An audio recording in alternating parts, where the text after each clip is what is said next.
Hello everyone, my name is Alejandra Romero Castro and today I'm going to read you my fairy tale. The name of my fairy tale is Clifford and the Four Yellow Rabbits. Once upon a time there was a Haitian girl called Clifford. She was on the way to see her cousin Charlotte Parks and she decided to take a short trip through Emerald Forest. It wasn't long before Katie got lost. She looked around but all she could see were the trees. Nervously, she felt into her bag for her favorite toy, George, but George was nowhere to be found. Katie began to panic. She felt sure she had packed George. To make matters worse, she was starting to feel hungry. Unexpectedly, she saw a yellow rabbit dressed in a blue bowler hat disappearing into the street. How odd, thought Katie. For the want of anything better to do, he decides to follow the purely dressed rabbit. Perhaps it could tell him the way out of the forest. Eventually, Katie reached a clearing. She found herself surrounded by houses made from different sorts of food. There was a house made from pumpkins, a house made for chefs, a house made from chocolate, a house made from crisps, and a house made for candy. Katie could feel her tummy rumbling. Looking at the houses did nothing to ease her hunger. "Hello," she called. "Is anybody there?" Nobody replied.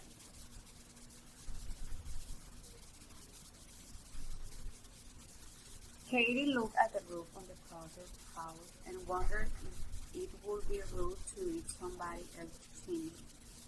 Obviously, it would be impolite to eat a whole house, but perhaps it would be considered acceptable to nibble the odd creature or lick the odd baby. In a time of need, a cackle broke through the air, giving Katie a fright. A witch jumped into the space in front of the house. She was carrying a cage. In that cage was George. "George!" shouted Katie. She turned to the witch. "That's my toy." The witch just shrugged. "Give George back," cried Katie. "Not on your nail, said the witch. "At least let George out of the cage." Before she could reply, four yellow rabbits crashed into a footpath on the other side of Katie. Katie recognized the one in the blue bowler hat that she had seen earlier. The witch seems to recognize him too. "Hello, Big Rabbit," said the witch. "Good morning." The rabbit noticed George, who is finished. "That's George," explained the witch. "Oh, George would look lovely in my house. Give it to me," demanded the rabbit. The witch shook her head. "George is staying with me." Excuse me," Katie interrupted. "George lives with me and not in a cage." Big Rabbit ignored her. "Is there nothing you'll say?" he asked to the witch. The witch thought for a moment, then said, "I would like to be entertained. I'll release him to anybody who can eat a whole front door." Big Rabbit looked at the house made from pancakes and said, "No problem. I could eat an entire house made from pancakes if I wanted." "That's nothing," said the next rabbit. "I could eat 2 houses." "There's no need to show off," said the witch. "Just eat one front door and I'll let you have George." Katie watched it, feeling very worried. She didn't want the witch to give George to the big rabbit. She didn't think George would be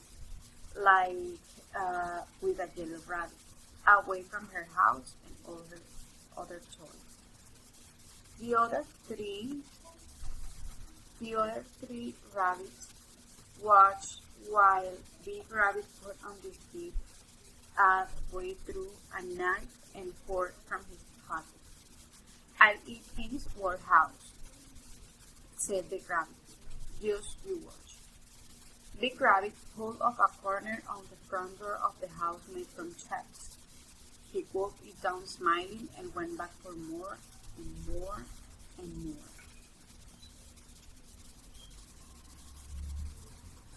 Eventually, Big Rabbit started to get bigger, just a little bit bigger at first.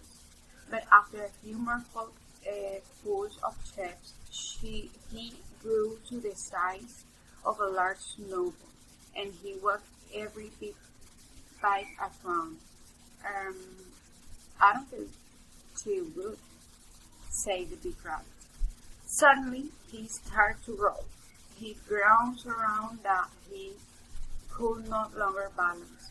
Help! He cried, as he rolled off down a slope into the forest. Big Rabbit never finished eating the front that made from chips, and George remained trapped in the witch cage.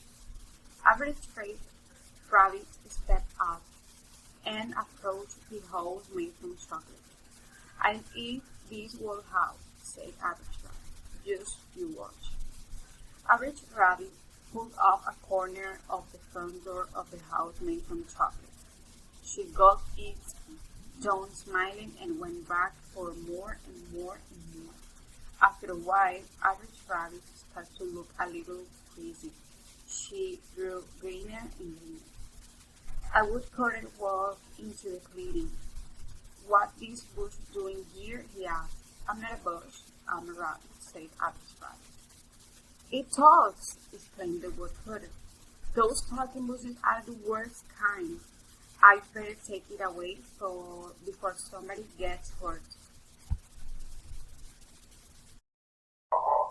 You'd better take it away before somebody gets hurt. No, wait, cried Average Rabbit, as the woodcutter picked it up. But the woodcutter ignored the cries and carried the rabbit away under his arms. Average Rabbit never finished eating the front door made from chocolates, and George remained trapped in the witch cage. Little Rabbit stepped out and approached the house made from crisps. I'll eat this whole house, said Little Rabbit, just to watch. Little Rabbit pulled off a corner on the front door of the house made from crisps. He gulped it down smiling and went back for more and more and more. After 5 or 6 platefuls, Little Rabbit started to feed uncomfortably on the spot. He stopped eating crisps for a moment, then grabbed another forkful. But before he could eat, there came an almighty roar. A bottom bird louder than a rabbit could enough propelled Little Rabbit into the sky. Oh! Cried Little Rabbit. I'm scared of hate. Little Rabbit was never seen again. Little Rabbit never finished eating the front door made from crisps, and George remained trapped in the witch cage. Tiny Rabbit stepped out and approached the house made from pancakes. I'll eat this whole house, said Tiny Rabbit, just to watch. Tiny Rabbit pulled off a corner on the front door of the house made from pumpkins. She gulped it down smiling and went back for more and more and more. However, on the next mouthful, the food fell straight out of the Tiny Rabbit's mouth. She tried to stop in another portal of pancakes, but once again the food fell out. There just wasn't enough room left in her belly. This is just not fair, declared Tiny Rabbit and stomped off into the forest. Tiny Rabbit never finished eating the front door made from pancakes, and George remained trapped in the witch cage. That's it, said the witch. I win. I get to keep George. Not so fast, said Katy. There is still one front door to go, the front door of the house made from pumpkins, and I haven't had turn yet. I don't have to give you a turn, laughed the witch. My game, my road. The woodcutter's voice carried to the forest. I think you should give her a chance. It's only fair. Fine, said the witch. But you saw what happened to the rabbit. She won't last long. I'll be right back, said Katy. What? Said the witch. Where's your sense of impatience? I thought you wanted George back. Katy ignored the witch and gathered a healthy pile of sticks.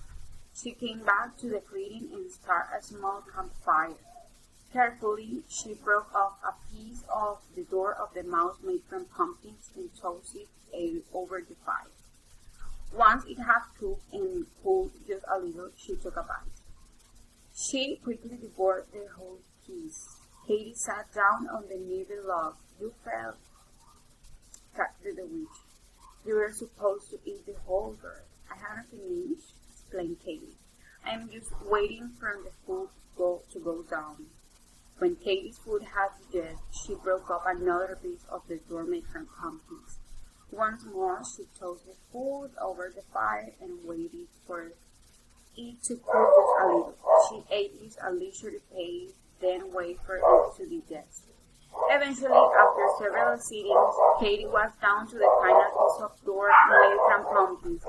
Carefully, she tossed it and allowed it to cool just a little. She finished her final pour. Katy had eaten the entire front door of the house made from pumpkins. The witch stamped her foot angrily. "You must have tricked me," she said. "I don't regard cheating." "I don't think so," said a voice. It was the woodcutter. He walked back into the clearing, carrying his axe. "This little girl won't fear and square. Now hand over George, or I will chop you from split in half." The witch looked horrified. She grabbed her broomstick and placed it behind her. Then, huffing, she opened the door of the cage. Katy hurried over and grabbed George, checking that her favorite toy was all right. Fortunately, George was unharmed. Katy thanked to the woodcutter, grabbed a quick souvenir, and hurried on to meet Charlotte. It was starting to get dark. When Katy got to Charlotte's house, her cousin threw her arms her. "I was so worried," cried Charlotte. "You are very late." As Katy described her day, she could tell that Charlotte didn't believe her, so she grabbed a napkin from her pocket. "What's that?" asked Charlotte. Katy unwrapped a doorknob made from chips. "Pudding," she said. Charlotte almost fell off her chair. Yeah. Thank you so much for listening to me.